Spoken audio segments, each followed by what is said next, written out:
Hello everyone. So this is the third video of this SSB documentary series.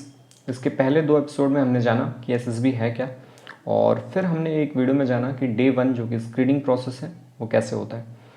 उसी कड़ी को आगे बढ़ाते हुए ये तीसरा वीडियो है जिसमें हम जानेंगे डे 2 के SSB में क्या होता है। यहाँ पे बेसिकली साइकोलॉजिकल टेस्ट होते हैं और वो कैसे होगा वो हम इस वीडियो में जानेंगे। तो अगर आपको पहली दो वीडियो देखनी है तो आप प्लेलिस्ट अवेलेबल है चैनल पे, आप वहाँ जाके SSB डॉक्यूमेंट्री वाली प्लेलिस्ट देख सकते हैं। तो आज की वीडियो हम शुरू करते हैं और पिछली बार की तरह ही ये मैं चश्मा लाया हूँ, ये सेकंड कैरेक्टर के लिए है। जब भी मैं इसे पहन के बोलूँगा तो असल में आपको समझना है वो कौन बोल रहा है, वो SSB का एसेसर बोल रहा है और बाकी मैं आपको हिंदी में समझाते चलूँगा। ये 4 टेस्ट होते हैं जिसका नाम है टैट, वैट, SRT और SD। TAT stands for thematic apperception test, जिस PPDT की तरह इसमें कुछ पिक्चर्स दिखाते हैं, स्टोरी बनानी होती है। WAT वर्ड एसोसिएशन टेस्ट, इसमें आपको एक वर्ड दिखाया जाता है और उस पर आपको एक सेंटेंस बनाना होता है। थर्ड है SRT which stands for situation reaction test, कुछ आपको सिचुएशन दी जाएंगी, उसका आपको सोल्यूशन या आंसर लिखना है या अपना रिस्पॉन्स लिखना है कि अगर आप होते तो आप क्या करते। And the fourth is self description test, इसमें आपको अपने बारे में कुछ चीज़ें लिखनी है, वो हम आगे देखते हैं। तो सबसे पहले पिछली बार हमने बात किया था कि जो स्क्रीनिंग कैंडिडेट्स हैं वो अपने लाइन में जाके या बैरक में जाके या रूम में जाके सो चुके हैं और सुबह उठे हैं, तो अभी उनके साथ क्या होगा। तो सबसे पहले वहाँ पे SSB में एक चीज़ होती है फॉल इन।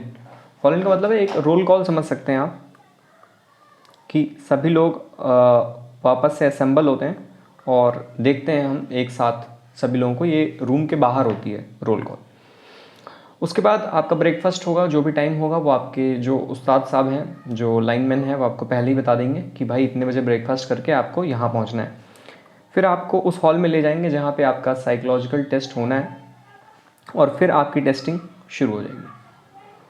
तो टेस्टिंग हॉल कुछ ऐसा ही होगा जैसा आपने पहले भी देखा होगा। यहीं पे आपका स्क्रीनिंग टेस्ट भी हुआ था। ये यहाँ पे ये साइकोलॉजिस्ट मैम है और ऐसे सभी लोग बैठे होंगे। ये शायद इलाहाबाद की पिक्चर है, मैंने इंटरनेट से लिया है। और तो अब एक एक टेस्ट को अब हम समझते हैं कि इसमें क्या करना होता है। तो अगर सबसे पहले हम टैट को समझें, which stands for thematic apperception test, ये PPDT की तरह ही होता है, लेकिन इसमें क्या होती है कि इमेज थोड़ी सी ज़्यादा क्लियर होती है। PPDT में काफ़ी हेजी इमेज थी, लेकिन ये इमेज थोड़ी क्लियर है। इसमें 11 इमेज होती हैं, टोटल 12 इमेज होती हैं, जिसमें से 11 इमेज होंगी और 12 जो 12th पिक है वो एक ब्लैंक स्लाइड होगी। इसमें क्या करना है, 30 सेकंड्स के लिए आपके पास एक पिक्चर आएगी, वो PPT कनेक्ट कर देगा साइकोलॉजिस्ट आपको सारी चीज़ें बता करके। 30 सेकंड्स के लिए एक इमेज आएगी, आपको वो देखना है and you will get 4 minutes to write a story. यहाँ पे PPDT की तरह वो जो स्क्वायर बॉक्स था या फिर जो हमें एक्शन ऑफ द स्टोरी लिखनी थी वैसा कुछ नहीं करना है, बल्कि 12 कंसेक्यूटिव स्टोरी आती रहेंगी। 30 सेकंड्स के लिए इमेज आपको ऑब्जर्व करना है और 4 मिनट मिलेंगे आपको स्टोरी लिखनी है। फिर 30 सेकंड्स के लिए एक दूसरी इमेज आ जाएगी, सेम यही चीज़ आपको करना है टिल 12th में क्या है, 30 सेकंड्स के लिए आपको एक ब्लैंक शीट आएगी, जैसे कि अभी आप स्क्रीन पे देख सकते हो ऐसी। तो इसमें कई पैटर्न हैं, कई थियोरीज हैं। कुछ लोग प्री डिटरमिन्ड बना के स्टोरी ले जाते हैं, कई लोग वहीं पे बनाते हैं। तो ये हम लास्ट में डिस्कस करेंगे कि क्या क्या थ्योरी जो है वो मार्केट में अवेलेबल है और ये TAT कैसे होगा और इमेज कैसे चेंज होगी। क्या इसमें दिक्कत है? नहीं, कोई दिक्कत नहीं है। इमेज अगर आपने कोई PPT चलाया हो तो इमेज में हम पीछे साउंड डाल सकते हैं, वैसा मैं एक आपको दिखा दूंगा डेमो कि कैसा होता है। 30 सेकंड्स तक इमेज रहेगी, उसके बाद इमेज चली जाएगी, आप लिखने लगेंगे। 4 मिनट तक आप लिखेंगे और वहाँ पे उस वक्त कुछ नहीं होगा। फिर 4 मिनट जैसे ही ख़त्म होगा तो एक बीप बज जाएगा और दूसरी इमेज आ जाएगी। तो जब बीप बजेगा तो आप ऊपर देख लेंगे, इसलिए कोई दिक्कत नहीं होगी कि भाई 4 मिनट हुआ या नहीं हुआ। एक सैम्पल अगर आपको दिखा दें तो ये एक सैम्पल है, इसमें देखिए शायद आपको आवाज़ भी आ जाए।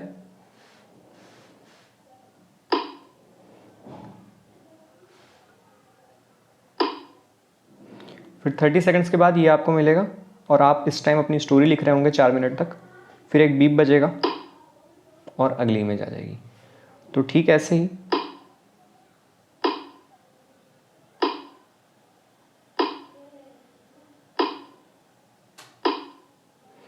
तो ऐसे करके आप सारी स्टोरी लिख लेंगे और तो लास्ट में आपको एक ब्लैंक स्लाइड मिलेगी जिस पे आपको अपने मन से कोई भी स्टोरी लिखनी है। तो ये टेस्ट होता किस पे है, तो आपको सबसे पहले तो एक बुकलेट बांट दी जाएगी, एक ऐसे बुकलेट बांट दी जाएगी जिसमें काफ़ी पेजेस होंगे। तो इसमें यहाँ पे 1 और 2 ऐसे लिखा होगा। अगर मैं ये अगला पेज मान लेता हूँ तो यहाँ 3 और 4 लिखा होगा। यहाँ आपकी पहली story, second story, third story, fourth story, ऐसे करके पूरी आपकी 12 स्टोरी आ जाएगी। और उस बुकलेट में TAT के बाद अब हमारा चालू होगा WAT, वर्ड एसोसिएशन टेस्ट, जिसमें क्या होगा, एक वर्ड आएगा और आपको वर्ड ठीक वैसे ही आएगा जैसे स्क्रीन पे आ रहा था 15 सेकंड्स के लिए। तो उसमें आपकी जो बुकलेट होगी वो 1 से लेके एक शीट में 20 तक नंबरिंग होती है, अगले शीट में अगले 20 यानी 21 से लेके 40 तक, और अगले शीट में 41 से लेके 60 शीट तक। तो आपको 60 वर्ड्स आएंगे। तो इसमें 15 सेकंड्स मिलता है आपको ईच वर्ड के लिए, यानी 15 सेकंड में ही आपको वो देखना है। एक बजर बज जाएगा, साथ में इमेज साउंड लगी हुई है उस PPT में, आपको वहाँ पे देखना है और यहाँ पे तुरंत एक उसका सेंटेंस के फॉर्म में आपका जो भी आइडिया है, थॉट है, जो भी आपके पहला थॉट जो आए आपको, वो आपको यहाँ पे शीट में लिख देना है। फिर जब पूरे 20 हो जाएंगे आपके 1 से लेके 20 तक, तो आपको 15 सेकंड के लिए एक ब्लैंक आएगा। इस 15 सेकंड ये आपको क्यों दिया जाता है, ताकि आप देख सकें कि आप सही ऑर्डर में लिख रहे हैं कि नहीं, और उसमें आप अगला पेज भी टर्न कर लीजिए। फिर यानी जो अगला आप लिखेंगे 21 से 40, ये कंटिन्यूस मैनर में होगा।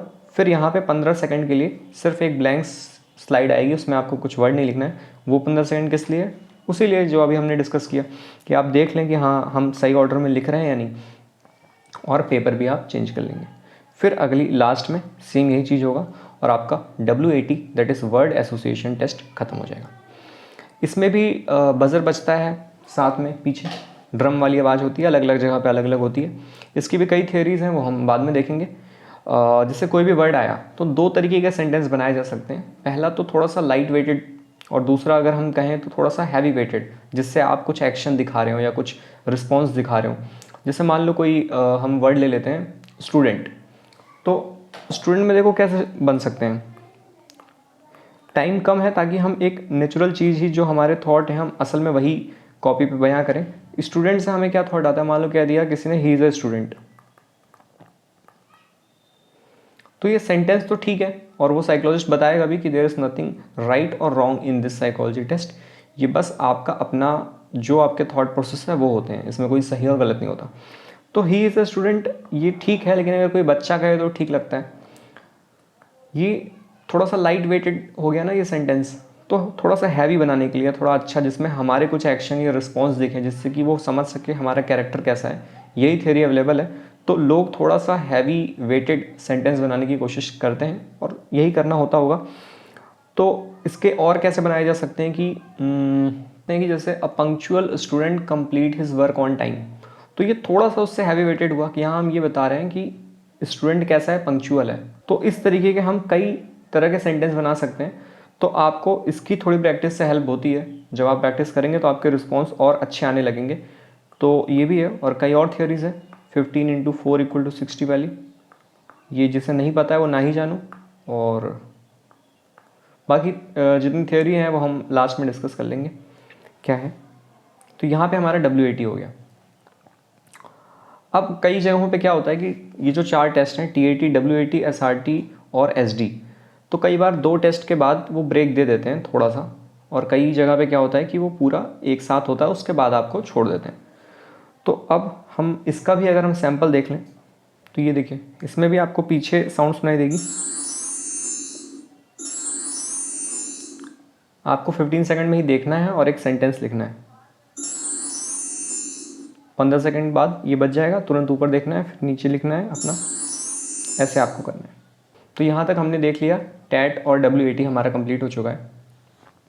अब इसके बाद बारी आती है SRT की, which stands for situation reaction test.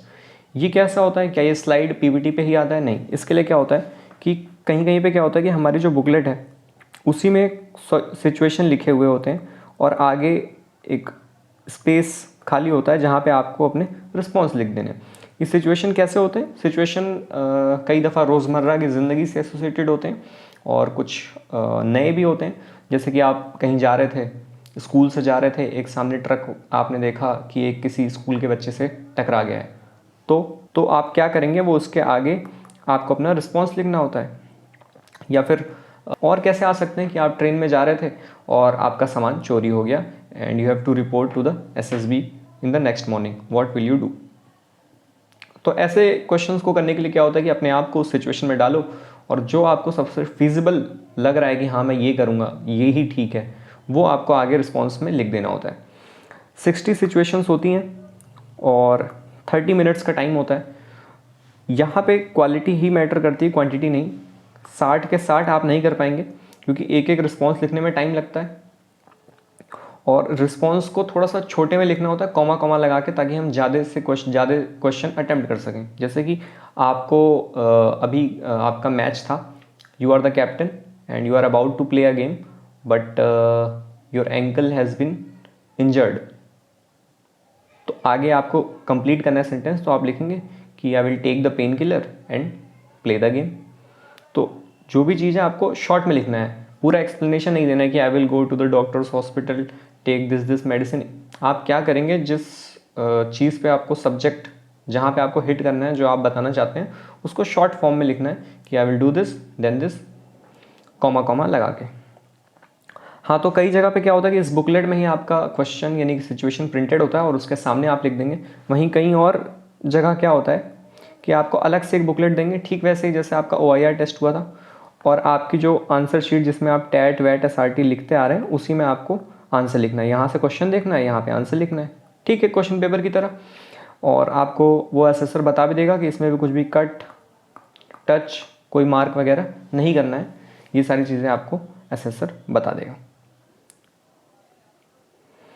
इसके बाद जो हमारा आखिरी चीज़ होता है वो होता है self description test. Self description, आपको इसमें अपने बारे में बताना है। क्या बताना है आपको, इसमें 5 पैराग्राफ लिखने होते हैं अलग अलग।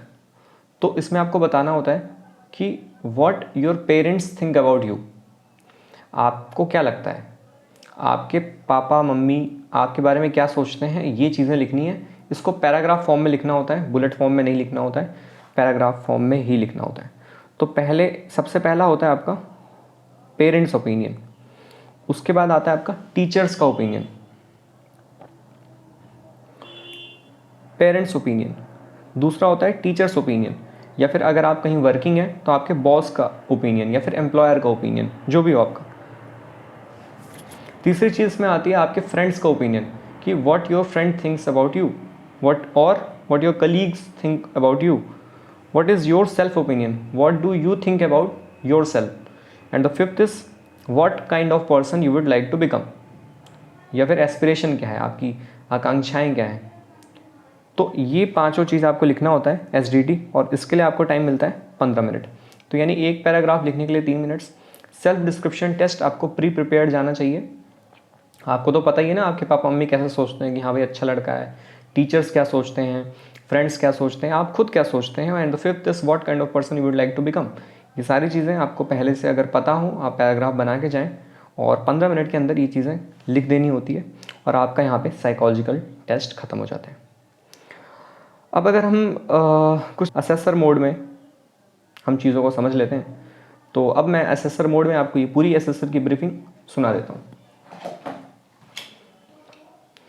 तो अभी आप अपने रूम से निकल के आपको ग्राउंड्समैन जो हैं या फिर जो उस्ताद साहब हैं वो आपको इस हॉल में छोड़ गए हैं, और अब जो साइकोलॉजिस्ट है वो आया है और वो थोड़ी सी आपसे बातें करेगा और आपकी टेस्टिंग यहाँ पे चालू होगी।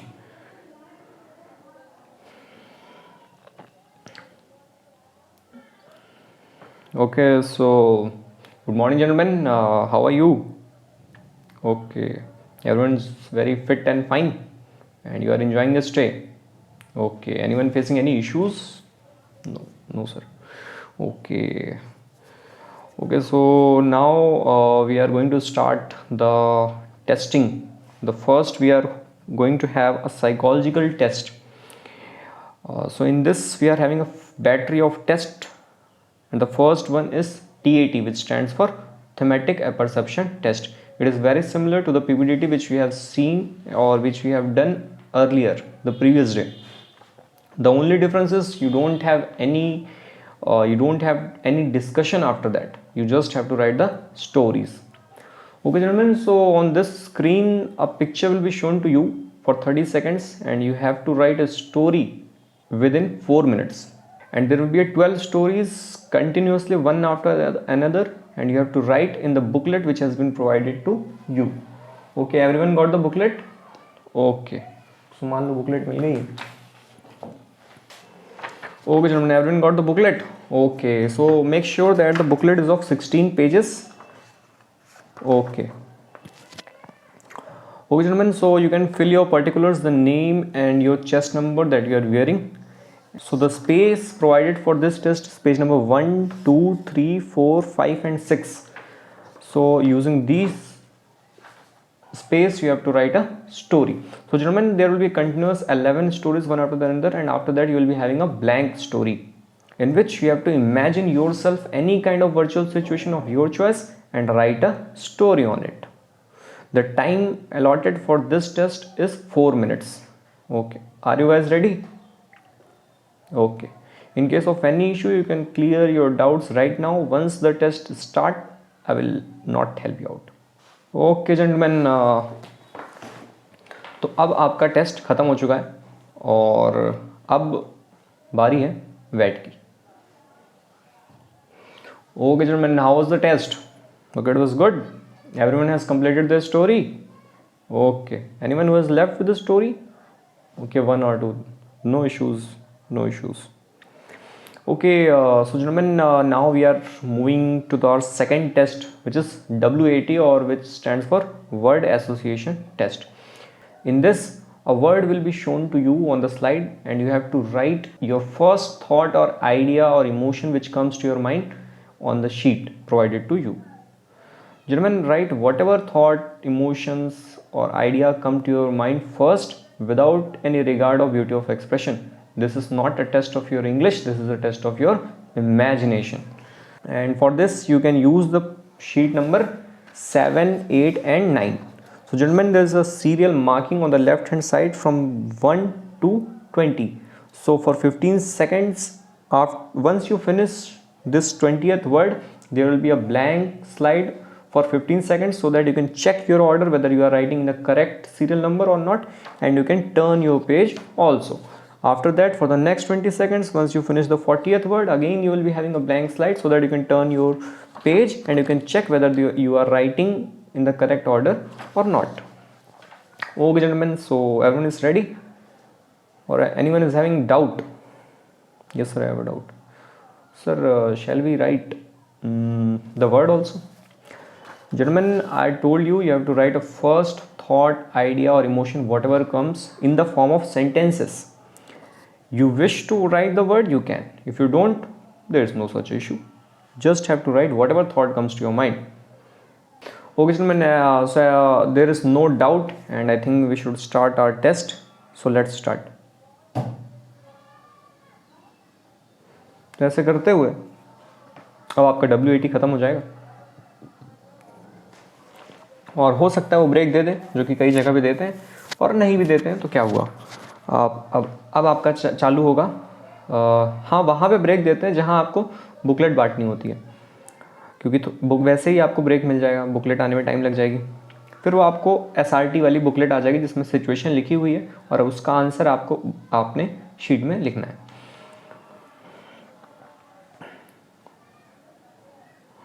Okay gentleman, so you are ready for the third testing? Yes sir. Okay, so you all got one booklet. See, the serial number of the booklet is 291. Everyone got this booklet 291? Please confirm.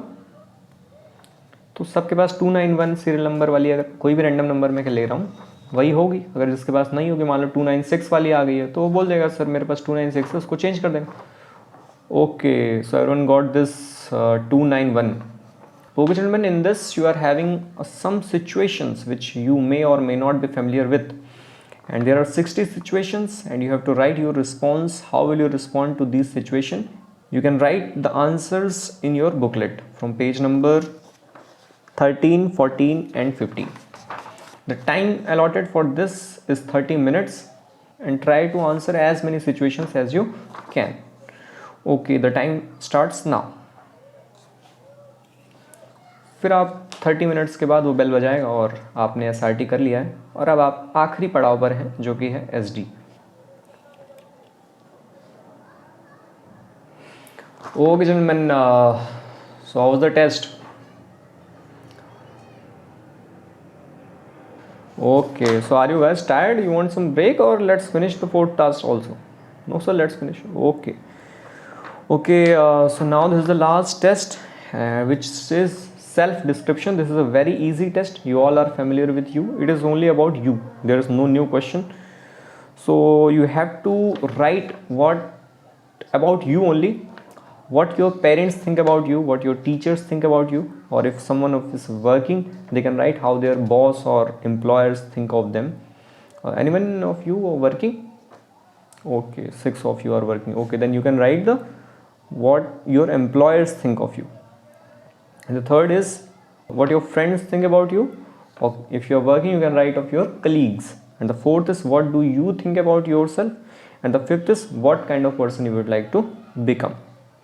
So on this you can use this space, page number 14, 15 and 16 for this. And from top left side take out your pen and write. The first point is parents' opinion. The second is teacher/employer's opinion. Third point, friends/colleagues' opinion. And fourth is self-opinion. And write fifth point as what kind of person you would like to be. And the time allotted for this is 15 minutes. So gentlemen, you have to write these opinions in the form of paragraphs and not in the form of bullet or points. So you can, how many paragraphs you will be having at the end? We will be having 5 paragraphs.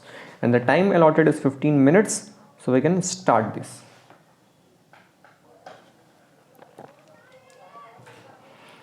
तो ये शुरू हुआ और 15 minute के बाद आपने लिख लिया और आपका ये साइकोलॉजी टेस्ट ख़त्म हो चुका है. वो सारी जो डोजियर है, इसको हम डोजियर कह देते हैं शीट को, वो सारी सबमिट हो जाएगी और ख़त्म हो जाएगा.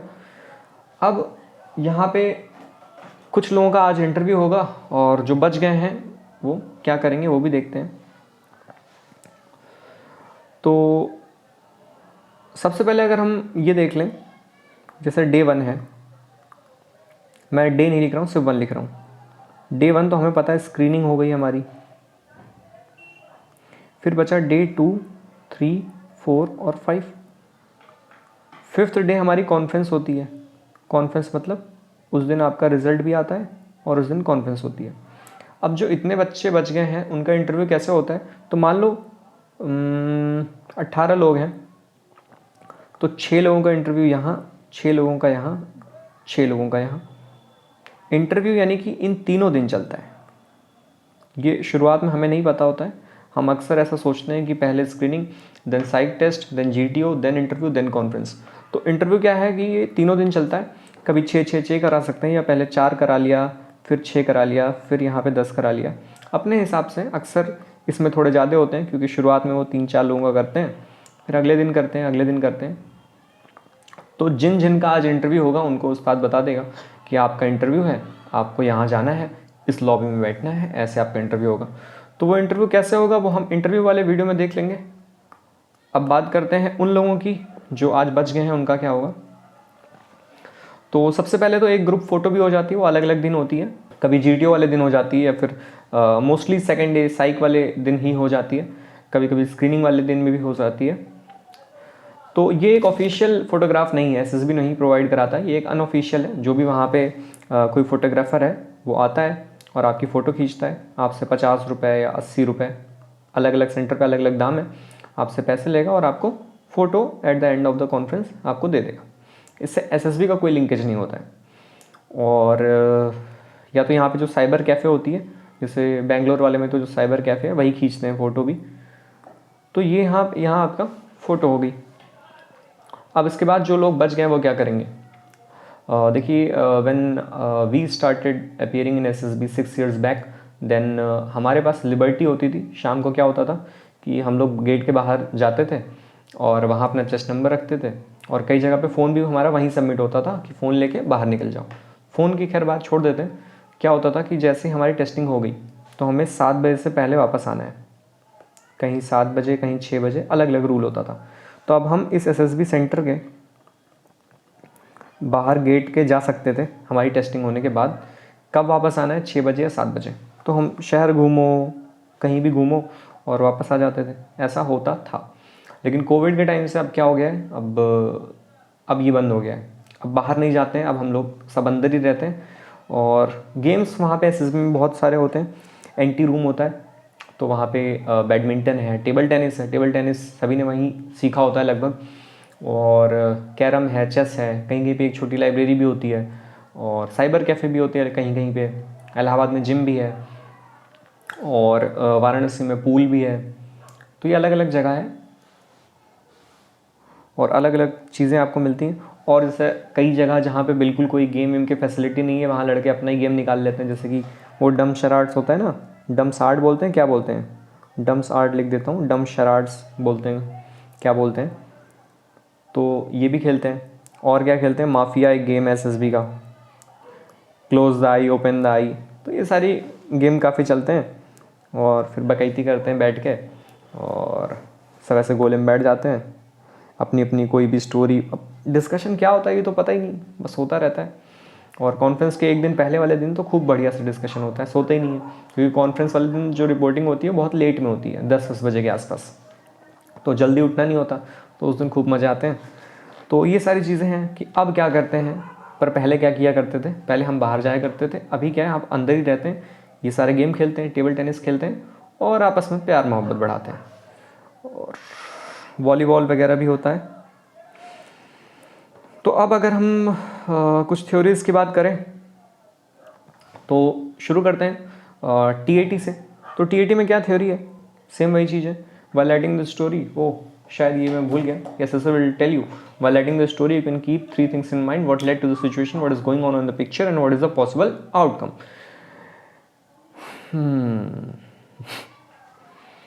ठीक है,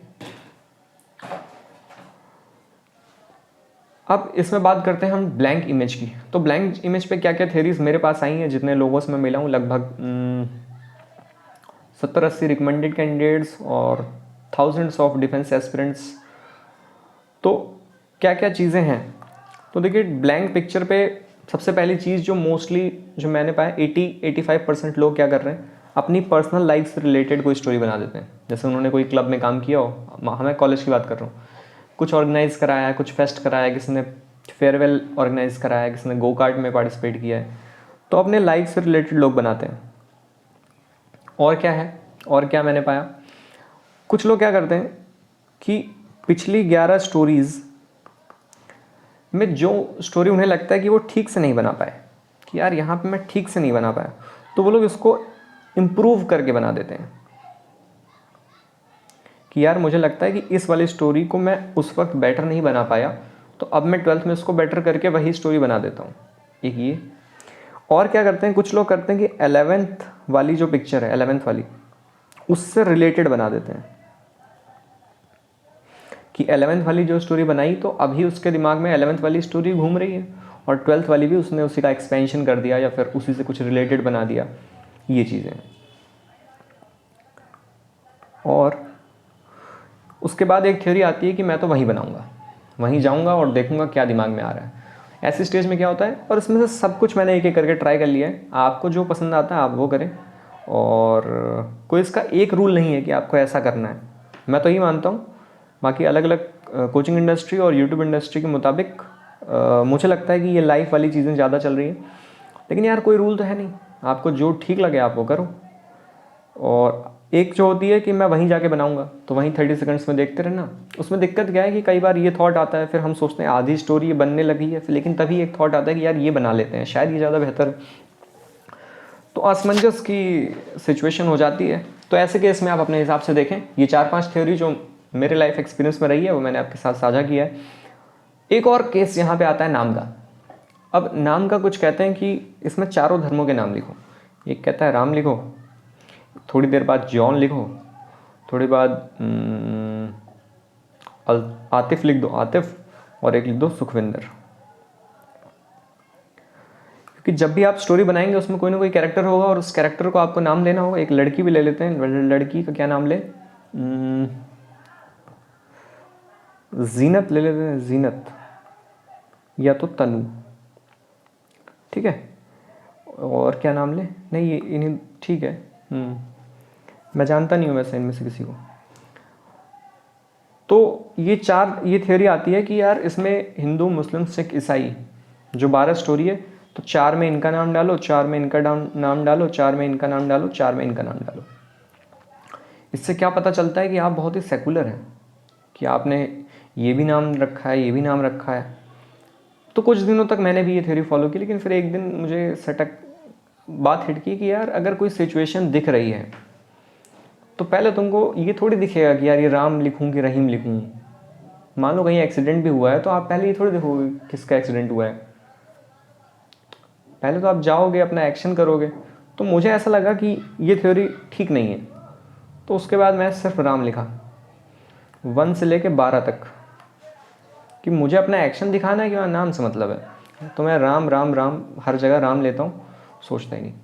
आपको जो थ्योरी इसमें से पसंद है, या तो अपने दोस्तों के नाम ले लो, विश्वास ले लो, विमल ले लो और सुरती ले लो, ठीक है, अपने हिसाब से आप नाम ले लो। तो मैं कई बार ये कहता था कि जो भी मेरे दोस्तों का नाम है आस पड़ोस वालों का वो लिख लिया, और नहीं तो दिमाग खराब हुआ राम राम राम लेके, क्योंकि राम एक छोटा सा वर्ड बढ़िया लगता है। अब कौन वहाँ फैंसी नाम ढूंढेगी, रौनक श्रीवास्तव है ना, ओम प्रकाश माखीजा। तो ये थ्योरी भी चल रही है कि आप नाम दिखा के सेकुलरिज्म दिखा सकते हैं, और एक जो मैंने बता ही दिया कि जो भी मर्जी वो रख लो, जो आपको ठीक लगे आप उस तरीके से करिए। वैट की क्या थ्योरी है, वैट की ये थ्योरी है कि हमेशा हम पॉजिटिव बनाने की कोशिश करते हैं, जो कि शायद ठीक है, क्योंकि हम इसके भी 4-5 मेथड चलते हैं कि कैसे हम एक नेगेटिव वर्ड को पॉजिटिव बना सकते हैं। Remedial method, TPSN method, role play method, ये सारे मेथड हम अगर साइक टेस्ट देखेंगे तो अलग से खेल लेंगे। लेकिन हाँ, इस साइकोलॉजिकल टेस्ट में यही एक टेस्ट है जिसकी प्रैक्टिस से आपके जो रिस्पॉन्स है वो इम्प्रूव होते हैं। टू बी ऑनेस्ट WAT की प्रैक्टिस आपको कर लेनी चाहिए। और इसके क्या है कि थोड़े से हैवी वेटेड्स आपको बनाने की कोशिश करने हैं, जो कि आपको बन जाएगा विथ प्रैक्टिस। आपके पास तुरंत थॉट आ जाएगा कि मैं इसको कैसे अच्छा सेंटेंस बना सकता हूँ। क्योंकि एक हल्का सा अगर मान लो ब्लू आ गया तो ब्लू से अब क्या याद आता है, स्काई याद आता है, कुछ और भी याद आ सकता है। तो ये हमारा कैरेक्टर दिखाएगा कि हम किस तरीके से सोच रहे हैं, इसीलिए शायद टाइम को इतना कम रखा गया है, 15 सेकेंड। और इसमें थ्योरी 15 × 4 = 60 वाली, ये 15 क्या है और ये 60 क्या है, ये थ्योरी मैं डिस्कस नहीं करना चाहता हूँ। किसी को पता है तो समझ गया होगा क्या बात कर रहा हूँ, क्योंकि मैं आपको कुछ नई फालतू की इन्फॉर्मेशन देना नहीं चाहता। लेकिन हाँ, जो मार्केट में अवेलेबल है उससे रूबरू तो करा ही सकता हूँ। और WAT में क्या है कि कुछ इक्वेशन के फॉर्म में भी लिख देते हैं कि success plus hard work plus dedication equal to success. कुछ लोग ऐसे इक्वेशन में भी लिख सकते हैं। शायद एक बार लिखना ठीक है पूरे 60 में, और लेकिन जब हम SSR की आप ब्रीफिंग सुनेंगे तो वो कहता है कि write your first thought, emotions, idea that comes to your mind after seeing this word in the form of sentences. तो मुझे लगता है सेंटेंस फॉर्म में लिखना ही ठीक है। एक आधा आपको नहीं आता है तो आप कुछ इक्वेशन टाइप जो भी आ रहा है वो लिख दो। और WAT में क्या होता है कि कुछ वर्ड्स रिपीट करते हैं, 2 वर्ड रिपीट करते हैं। मान लो आपको यहाँ पे आ गया हैंडसम, एक वर्ड आ गया हैंडसम, 20th वर्ड जो आपका आया है वो हैंडसम। आगे चल के 45th के आसपास फिर से एक वर्ड आ जाएगा हैंडसम। तो यहाँ पे भी 2 थ्योरी निकल के आती हैं। कोई कहता है कि वही चीज़ लिखो जो आपने पिछली दफ़ा लिखा था। ये दिखाता है कि आपने अपना पहला थॉट तब भी लिखा था और पहला थॉट अब भी लिखा। कुछ कहते हैं कि कुछ अब नया बना दो, क्योंकि आपने वहाँ तो कुछ लिख दिया है तो अब आप कुछ नया लिखिए, तभी तो आपकी क्रिएटिविटी दिखेगी। जो थ्योरी आपको पसंद आती है, जो आपको वहाँ पे थॉट आता है, बात तो यही ठीक है, जो वहाँ पे आएगा मन में लिख दो, क्योंकि रिपीट होते हैं, ये एक बार की बात नहीं है। एक आधा वर्ड जो होता है वो 60 में रिपीट हो जाता है या फिर उसी से सिमिलर रहता है। ओके, अब हम बात करते हैं SRT की सिचुएशन। तो इसमें क्या है कि आपको फोकस करना है क्वालिटी पे, ना कि क्वांटिटी पे। 60 के 60 आप ना भी करें तो कोई दिक्कत नहीं है, कोई भी दिक्कत नहीं है। मैं तो नहीं मिला अभी तक एक भी ऐसे कैंडिडेट से उसने 60 किया हो। 45 एक ऐसा नंबर मैं मानता हूँ, उससे ज़्यादा आपको करना, आपको टारगेट आना चाहिए। करने वाले मतलब लोग तो 37 भी करते हैं, लेकिन आपको 45 के अराउंड आपको ये कोशिश करनी है। 50 आप मान लो, 45 to 50 रिस्पॉन्सेस आपको कर देने हैं। यहाँ पे भी 2 थ्योरी आती है। यहाँ पहली थ्योरी आती है कि आपको कोई भी सिचुएशन बीच में नहीं छोड़ना है, आपको लाइन से करते जाना है, क्योंकि अगर आप बीच में छोड़ेंगे तो ऐसा दिखाता है कि आप सिचुएशन से भाग रहे हो। ये पहली थ्योरी है, और यही एक थ्योरी इसमें चलती है। आपको अगर सूटेबल लगे तो हाँ, मुझे भी ये ठीक लगा कि आप लाइन से ही सारी सिचुएशन करते चले जाओ। What ever the situation is, जो आपको लगता है कि ये चीज़ें हैं, वो मैं यहाँ पे लिख दूँगा। WAT में एक चीज़ जो बतानी छूट गई वो ये थी कि क्या उस वर्ड को यहाँ पे लिखना होता है। मान लो वर्ड आया हैंडसम, या फिर ऑफिसर, या फिर एंगर। तो मान लेते हैं हम एंगर एक वर्ड है, तो क्या हम अपनी शीट में यहाँ पे एंगर लिखें और फिर ऐसे लिखें? नहीं, इसकी कोई ज़रूरत नहीं है। आप डायरेक्ट यहाँ पे अपना जो भी थॉट है वो लिख सकते हो। दूसरी चीज़, क्या हमको एग्जैक्ट वही वर्ड यूज़ करना है जैसे CPF के पेपर 2 के रिटर्न में आता है? नहीं। आप उस वर्ड को देख करके, वो ब्रीफिंग में खुद ही कहता है, उस वर्ड को यूज़ करके एग्ज़ाम वो नहीं है इंग्लिश का एग्ज़ाम जिसमें हम उसको यूज़ करके एक मीनिंगफुल सेंटेंस बना रहे हैं। उस पर हम अपना थॉट, इमोशन, आइडिया जो भी उसको सुनने के बाद आ रहा है वो लिखना है। हो सकता है आपका वर्ड लिखा हो ऑर्गेनाइजेशन और आपने बना दिया हो इसरो पे, तो दिस इज़ एक्सेप्टेबल। ऑर्गेनाइजेशन पे एक तो आप बना सकते हो कि भाई ऑर्गेनाइजेशन ने ऐसे ऐसे हेल्प किया, या फिर ऑर्गेनाइजेशन बहुत ही ठीक काम करती है इन द प्रोग्रेसिव डेवलपमेंट। एक तो ये सेंटेंस हो गया कि organisation helps in progressive development of the country. ये सेंटेंस भी ठीक है। इसमें मैंने क्या किया, इस वर्ड का यूज़ करके एक सेंटेंस बना दिया। दूसरी थ्योरी ये कहती है कि ऑर्गेनाइजेशन सुनते ही आपके मन में क्या थॉट आया, तो मेरे मन में थॉट आया इसरो का, तो मैं इसरो से बना सकता हूँ कि इसरो इस फलाना फलाना ऑर्गेनाइजेशन। तो ये बिल्कुल ज़रूरी नहीं है कि आप उस एग्जैक्ट वर्ड को अपने सेंटेंस में यूज़ करें। What ever your thoughts, idea, emotion comes after hearing or seeing the word, you have to write all these in the form of sentence. तो कोशिश तो ये करनी है, मतलब अगर 60 वर्ड है तो लगभग आपके 55 बार तो वही वर्ड आएंगे ही सेंटेंस में, और लाना भी चाहिए। एक दो बार कुछ हो सकता है कि आपने ये देखा कुछ एकदम ब्लैंक हो गया, तो कुछ और अगर थॉट आ रहा है तो वो भी आप लिख सकते हैं। ये चीज़ें WAT की हो गई। अब SDT में भी 2 थ्योरीज आती हैं। पहली वो कि प्री प्रिपेयर्ड जाएं, या फिर दूसरी वो कि हाँ वहीं जाके लिखें। तो चाहे जो करो, लेकिन प्री प्रिपेयर्ड ही जाना ज़्यादा ठीक है, क्योंकि अच्छे से आप उसको सजा सकते हो, लिख सकते हो। और फिर ये जो SD है वो आपकी क्रॉस वेरीफाई होगी आपके PIQ से। PIQ फॉर्म जो आपने दिया है ना, यहाँ पे आपकी SD है, यहाँ पे आपका PIQ है। तो इसके इन्फॉर्मेशन से जो डेटा फैच करेगा SSR, और PIQ से थोड़ा बहुत वो देखेगा, अच्छा आपकी परवरिश ऐसे रही है, आपके रिस्पॉन्सेस ऐसे हैं, ठीक है, जो भी होता हो। और यहाँ तक कि इंटरव्यू के पास भी आपकी SD कई बार होती है, पलट पलट के देखता है। तो SD एक इम्पॉर्टेंट है। आप अच्छे अच्छे माल मटेरियल अपने हिसाब से, अपनी लाइफ के हिसाब से, जो आपको लगता है आपके पेरेंट्स सोचते हैं, जो अच्छी चीज़ें आप बताना चाहते हो, जो वीकनेस या कैसे आपने इम्प्रूव किया, जो भी चीज़ें आपको लगती है, वो आपको SD में लिखने का एक सुनहरा मौका। तो आप उसको लिखो और आपके PIQ से फिर आगे चल के बातें होंगी। तो इसमें आप SD में ये लिख सकते हैं। और अब जाते जाते हाँ, एक और छूट गई थी TAT के टाइम। TAT पे जो आपकी इमेज आती हैं, तो ऐसे मैंने कई बुक्स में देखा है कि उन्होंने क्या किया हुआ है कि TAT में ब्रांच वाइज इमेज डाली है, जैसे इंजीनियरिंग या फिर मैकेनिकल कह देते हैं, सिविल, फिर यहाँ पे लॉ, अलग अलग एंट्री है। तो ऐसा बिल्कुल नहीं है कि आप लॉ एंट्री में जाएंगे तो आपको लॉयर वाली चीज़ें इमेज आएंगी, या आप टेक्निकल में जा रहे हैं तो आपको मशीन और लेथ मशीन आएगी, या कंप्यूटर आएगा, या मैकेनिक आएगा। ऐसा कुछ नहीं है, नॉर्मल इमेज सभी के लिए आती हैं। ऐसा कुछ नहीं है, ये कई बुक में दिया हुआ है कि उन्हीं के, वो इसलिए दिया होगा कि अगर एक दो टेक्निकल इमेज आ जाए तो आप क्या बनाएंगे, आप ये सोच लो। पर ऐसा नहीं है कि टेक्निकल वाले में पूरी टेक्निकल इमेज आती है, जज वाले में जज इमेज आती है, लॉ वाले में ऐसा कुछ नहीं है। और OIR के टेस्ट के टाइम ये आपको SSR बता भी देगा कि देयर इज़ नो राइट और wrong answer in this test. ये बस आपका अपना वो रिस्पॉन्स होता है उस सिचुएशन को लेके। तो जो भी आपका रिस्पॉन्स हो वो सभी ठीक होते हैं। तो अब उसके बाद आपका जब ये टेस्ट ख़त्म हो गया है, तो अब इंटरव्यू वाले उधर चले जाएंगे और बाकी लोग यहाँ घूमे फिरेंगे। और एक छोटा सा आपको असेसर बातें कर लेगा कि ठीक है। Okay gentlemen, so how was your test? Okay, it was good.